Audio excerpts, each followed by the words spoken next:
കേരളത്തിലെ പുതിയ സർക്കാരിന്റെ നേതൃത്വം സംബന്ധിച്ച രാഷ്ട്രീയ അനിശ്ചിതത്വം അനുദിനം സങ്കീർണമായിക്കൊണ്ടിരിക്കുകയാണ്.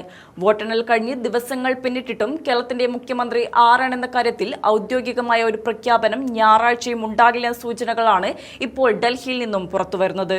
ഹൈക്കമാൻഡ് തലത്തിൽ നടക്കുന്ന ചർച്ചകൾ വഴിമുട്ടി നിൽക്കുന്ന സാഹചര്യത്തിൽ AICC അധ്യക്ഷൻ മല്ലികാർജ്ജുൻ ഖാർഗെ കർണാടകയിലേക്ക് പോയതാണ് പ്രഖ്യാപനം വീണ്ടും നീളാൻ പ്രധാന കാരണമായി ചൂണ്ടിക്കാണിക്കപ്പെടുന്നത്.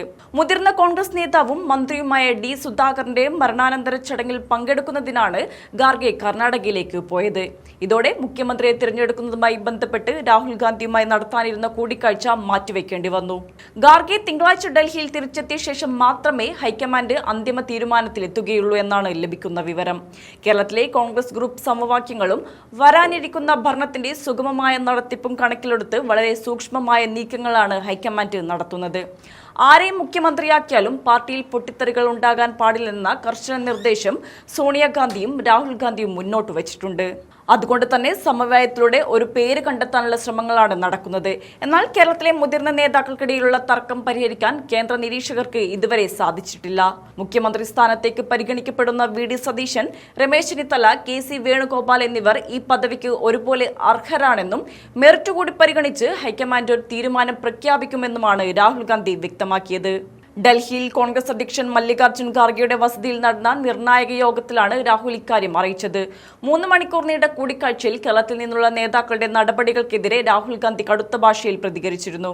മുഖ്യമന്ത്രി സ്ഥാനത്തിനായി നേതാക്കൾ നടത്തുന്ന പരസ്യമായ ശക്തിപ്രകടനങ്ങളിലും വിഭാഗീയതയിലും അദ്ദേഹം രൂക്ഷമായ അതൃപ്തി രേഖപ്പെടുത്തി. 102 സീറ്റുകളുടെ തിളക്കമാർന്ന വിജയം നേടിയിട്ടും മുഖ്യമന്ത്രി കസേരയ്ക്ക് വേണ്ടിയുള്ള ഈ അടിപിടി വിജയത്തിന്റെ ശോഭ കെടുത്തുമെന്ന് രാഹുൽ അടിവരയിട്ട് പറഞ്ഞു.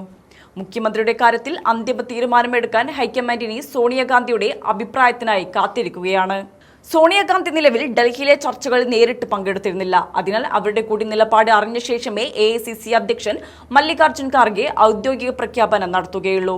അതേസമയം ഡൽഹിയിലെ ചർച്ചകൾ നീണ്ടുപോയാൽ പ്രഖ്യാപനം ചൊവ്വാഴ്ചയിലേക്കോ അതിനുശേഷമോ മാറാനും സാധ്യതയുണ്ട്. ഏതായാലും കേരളം കാത്തിരിക്കുന്ന ആ പേര് ഞായറാഴ്ചയും പുറത്തുവരില്ലെന്ന കാര്യം ഉറപ്പായി കഴിഞ്ഞു. ഭരണസിരാ കേന്ദ്രമായ സെക്രട്ടേറിയറ്റിലും പുതിയ മന്ത്രിസഭയെ സ്വീകരിക്കാനുള്ള ഒരുക്കങ്ങൾ തടസ്സപ്പെട്ടിരിക്കുകയാണ്. വകുപ്പ് വിഭജനത്തെക്കുറിച്ചുള്ള ചർച്ചകൾ മുഖ്യമന്ത്രിയെ നിശ്ചയിച്ച ശേഷം മാത്രമേ തുടങ്ങാൻ കഴിയൂ. ഹൈക്കമാൻഡ് പ്രതിനിധികൾ ഓരോ നേതാവുമായും ഫോൺ വഴി ബന്ധപ്പെടുന്നുണ്ടെങ്കിലും ഫോർമുലകളൊന്നും ഇതുവരെ വിജയിച്ചിട്ടില്ല. ഇനി ചർച്ചയില്ലെന്നും പ്രഖ്യാപനം മാത്രമേ ഉള്ളൂവെന്നാണ് നേതാക്കൾ വ്യക്തമാക്കുന്നത്. പ്രഖ്യാപനം നാളെ ഉണ്ടായേക്കുമെന്നാണ് സൂചന. സോണിയാഗാന്ധിയുടെ വാക്കു വരുന്നതോടെ കേരളത്തിന്റെ പുതിയ നായകൻ ആരാണെന്ന കാര്യത്തിൽ വ്യക്തത വരും. അതുവരെ കേരളം കാത്തിരിക്കണം.